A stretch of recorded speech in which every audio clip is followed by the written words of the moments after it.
الصلاة والسلام عليك يا رسول الله. الحمد لله رب العالمين والصلاة والسلام على سيد المرسلين. أما بعد فأعوذ بالله من الشيطان الرجيم. بسم الله الرحمن الرحيم. الصلاة والسلام عليك يا رسول الله وعلى آلك وأصحابك يا حبيب الله. الصلاة والسلام عليك يا نبي الله وعلى آلك وأصحابك يا نور اللہ. الحمدللہ آپ دیکھ رہے ہیں وسیلہ نوائے اسلام.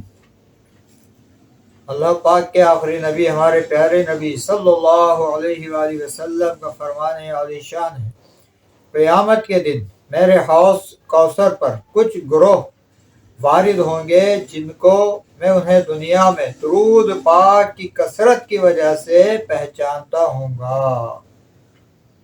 صلو علی الحبیب صلی اللہ علی محمد.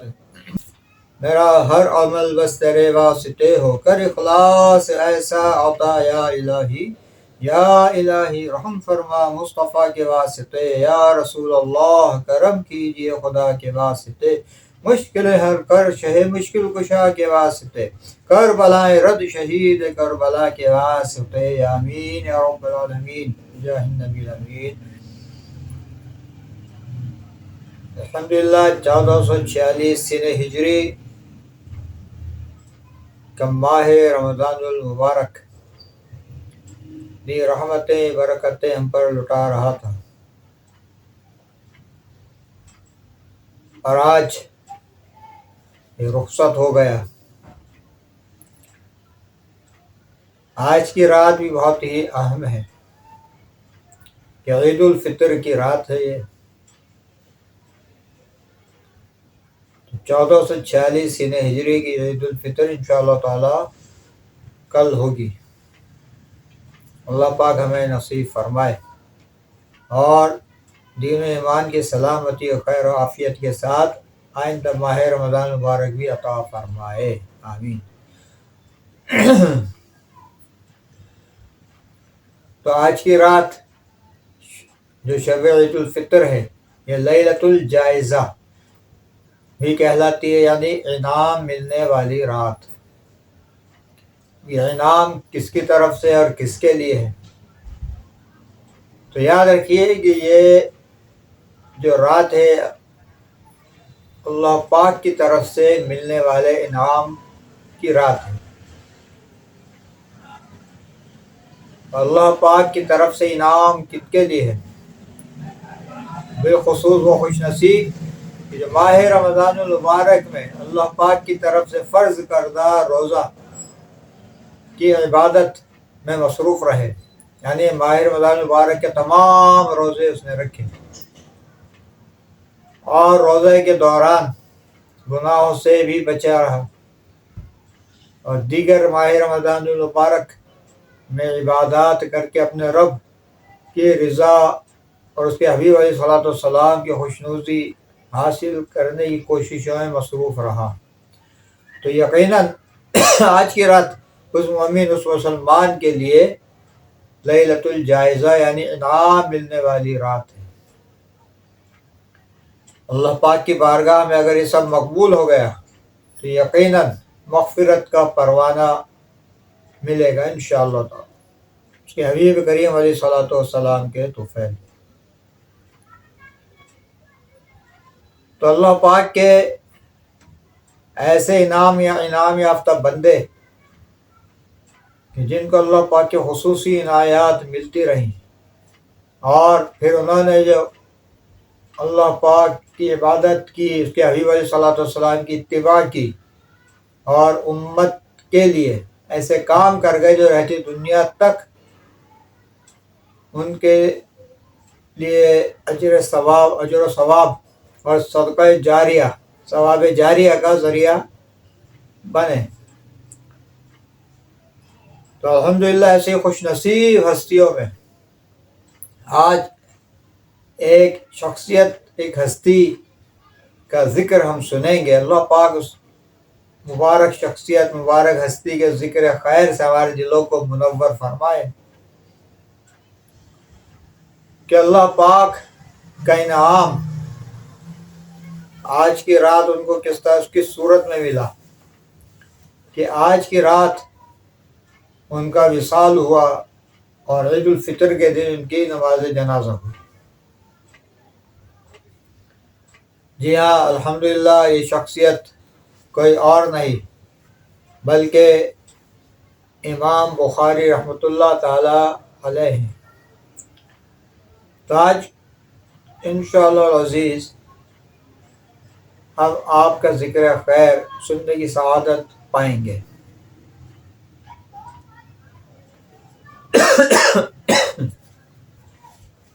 تو ابھی تک رمضان المبارک میں ہمارا سلسلہ تھا وہ تھا آج کی دعا، اور دوسرا سلسلہ رہا آج کا کلام۔ تو انشاءاللہ تعالیٰ آج کی مبارک رات سے اور اس مبارک ہستی کے ذکر خیر سے ابتدا کرتے ہوئے اب جو سلسلہ ہے، جس عنوان کے تحت یہ سلسلہ ہوگا انشاءاللہ تعالیٰ، وہ ہے اللہ کی ان پر رحمت ہو۔ اس عنوان سے انشاءاللہ تعالیٰ آپ آج کی اور آئندہ کی ویڈیوز دیکھ سکیں گے۔ تو اللہ پاک سے دعا ہے کہ بیان کرنا، یہ سنانا بھی قبول فرمائے، اور جو کوئی اس ویڈیو کو دیکھیں توجہ سے سنیں، اور کوئی عمل کی بات ہو تو عمل کرنے کی نیت کریں، عمل کریں، تو اللہ پاک اس کی توفیق بھی عطا فرمائے اور ان کا سننا، سنانا، عمل کرنا، اچھی نیتیں کرنا بھی قبول فرمائے۔ تو آئیے آج ابتداً حسب سابق علم حاصل کرنے کے جو 5 درجات ہیں ان کو بطور نیت کے ہم دہرا لیتے ہیں۔ تو آپ بھی دہرا لیں، یعنی خاموشی کے ساتھ سنوں گا، توجہ کے ساتھ سنوں گا، یاد رکھنے کی کوشش کروں گا، عمل کی کوشش کروں گا، اور دوسروں تک پہنچانے کی بھی کوشش کروں گا۔ نیز یہ کہ اللہ پاک کی رضا حاصل کروں گا، ثواب پاؤں گا، اور نیکی کی دعوت عام کروں گا۔ تو اللہ پاک ایسی اچھی نیتوں کے ساتھ ہمیں مختلف نیک امور انجام دینے کی توفیق عطا فرمائے۔ صلو علی الحبیب۔ تو آئیے اس مبارک ہستی یعنی حضور سیدنا امام بخاری رحمۃ اللہ علیہ کے مبارک حالات کو سنتے ہیں۔ امام بخاری رحمۃ اللہ علیہ کی ولادت ماوراء النہر کے مشہور شہر بخارا میں 13 شوال سن 194 ہجری بروز جمعۃ المبارک بعد عصر ہوئی۔ سبحان اللہ، ان کی پیدائش کا دن بھی کیسا مبارک ہے، اور مہینہ یہی شوال المکرم یعنی عید الفطر کا مہینہ ہے۔ جمعۃ المبارک اور عصر کی نماز کے بعد آپ کی ولادت ہوئی۔ یہ عہد یعنی یہ دور ہارون رشید کے بیٹے امین کا تھا۔ اچھا، ایک بات بڑی اہم جس کی وضاحت کر دیتا ہوں کہ الحمدللہ جو حالات ہم آپ کے سن رہے ہیں، تو یہ حضرت علامہ مفتی محمد شریف الحق امجدی رحمۃ اللہ تعالی علیہ کی مشہور تصنیف نزہۃ القاری شرح صحیح البخاری سے آپ سن رہے ہیں۔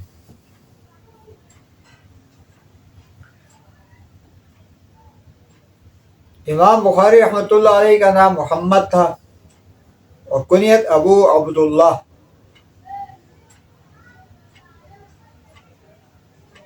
والد صاحب کا نام اسماعیل تھا اور بخارا صاحب کا تعلق۔ چنانچہ اب اگر آپ کا نام اس طرح لیا جائے تو پورا نام کچھ یوں بنے گا کہ امام ابو عبداللہ محمد بن اسماعیل بخاری رحمۃ اللہ تعالی علیہ، امیر المؤمنین فی الحدیث، ناصر الاحادیث النبویہ، آپ کے القابات ہیں، مگر ان سب پر بخاری ایسا غالب آیا کہ سب القاب پیچھے رہ گئے، اور آپ نے بخاری کے حوالے سے ہی شہرت پائی۔ اور آپ کا سلسلہ نسب کچھ یوں بیان کیا گیا کہ محمد بن اسماعیل بن ابراہیم بن مغیرہ بن بردزبہ، کہ بردزبہ کے معنی کاشتکار کے ہیں، اور یہ مجوسی تھا، مجوسیت ہی پر مرا۔ امام بخاری کے پردادا مغیرہ اس وقت کے والی بخارا ایمان جعفی کے ہاتھ پر اسلام لائے اور ان کے ساتھ عقد موالات کیا، جو احناف کے مذہب میں موجب توریث ہے۔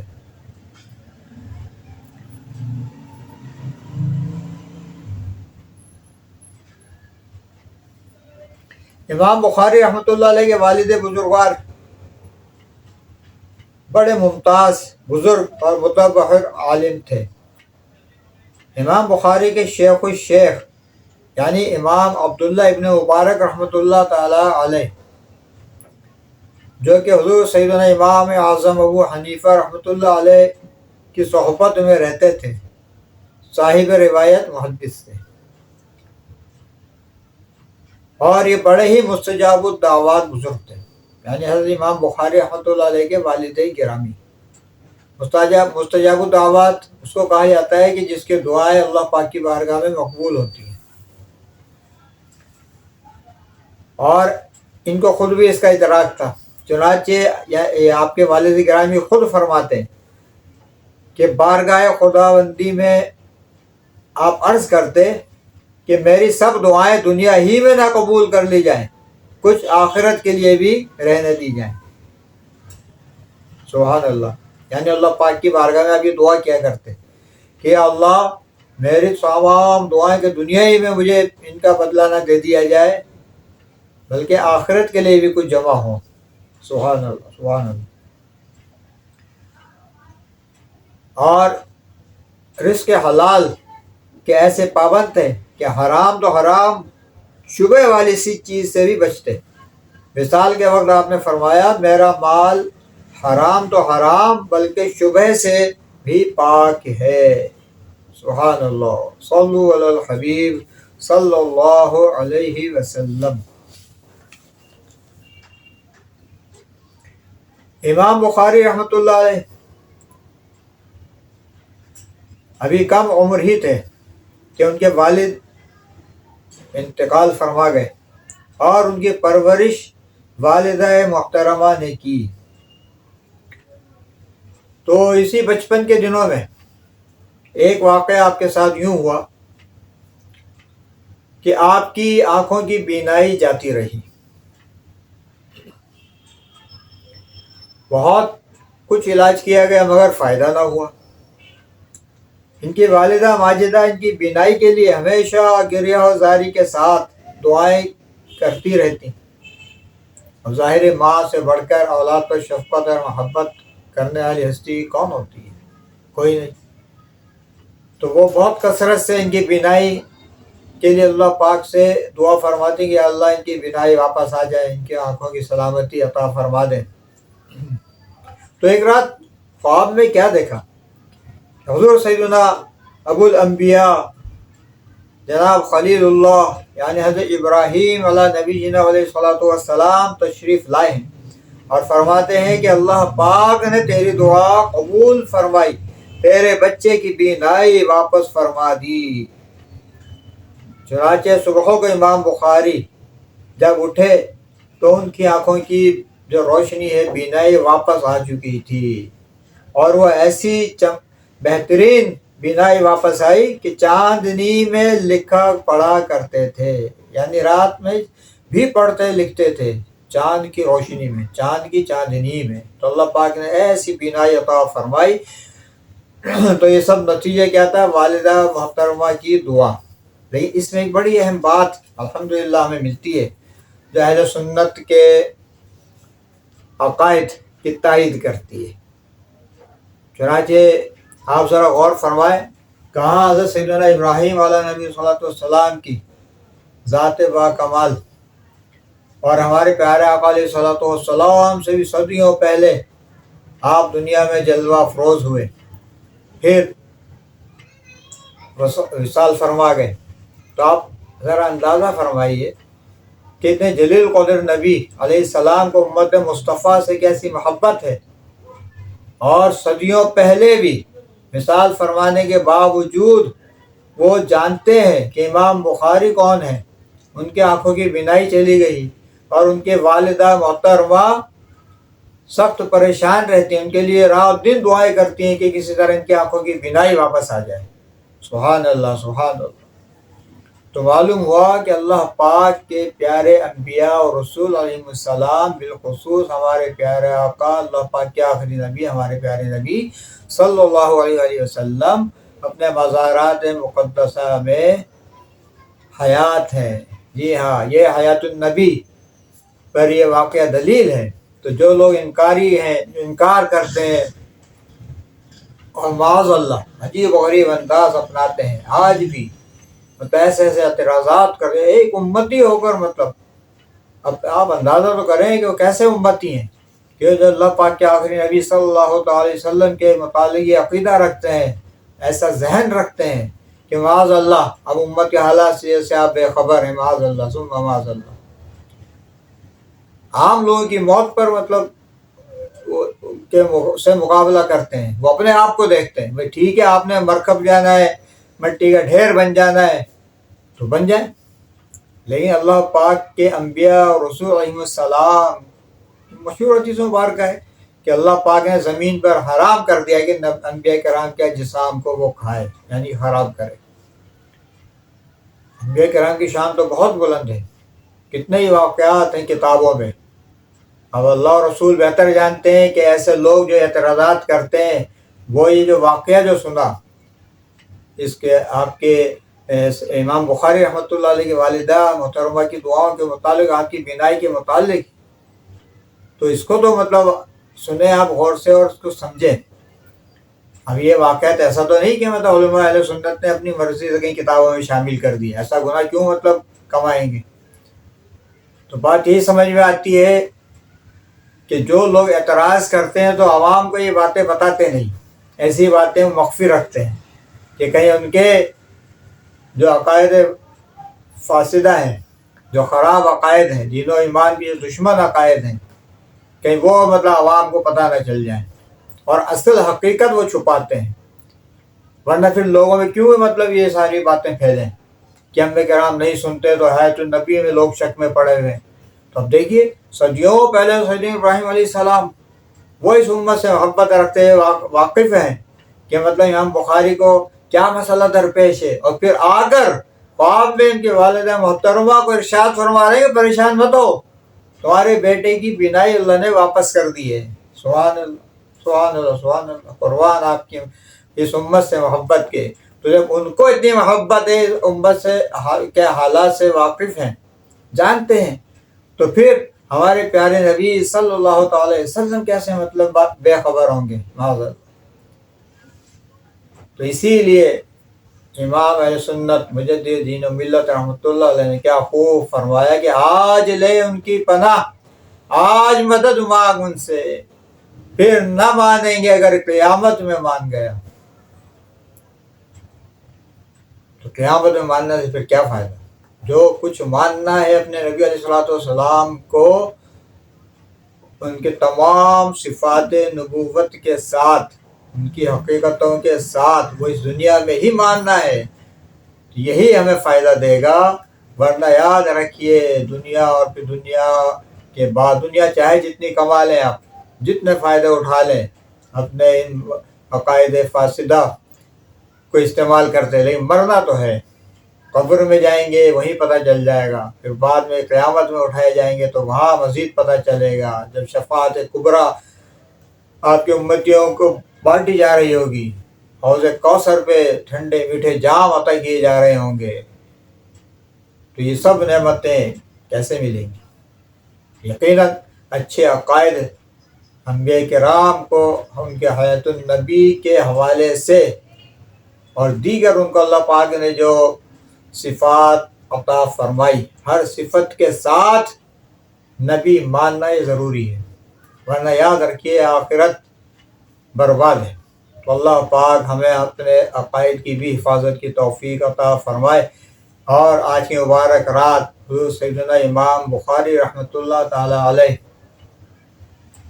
کی برکتوں سے ہماری رمضان مبارک کی عبادات قبول فرمائے، اور مزید آج کی رات بھی عبادات میں گزارنے کی توفیق عطا فرمائے۔ آئندہ زندگی میں بھی ہمیں اپنا فرما برداری والے کام کرنے کی توفیق عطا فرمائے۔ آئندہ ماہ رمضان المبارک بھی ہمیں دین و ایمان کی سلامتی، عقل کی سلامتی اور صحت و تندرستی، خیر و عافیت کے ساتھ عطا فرمائے۔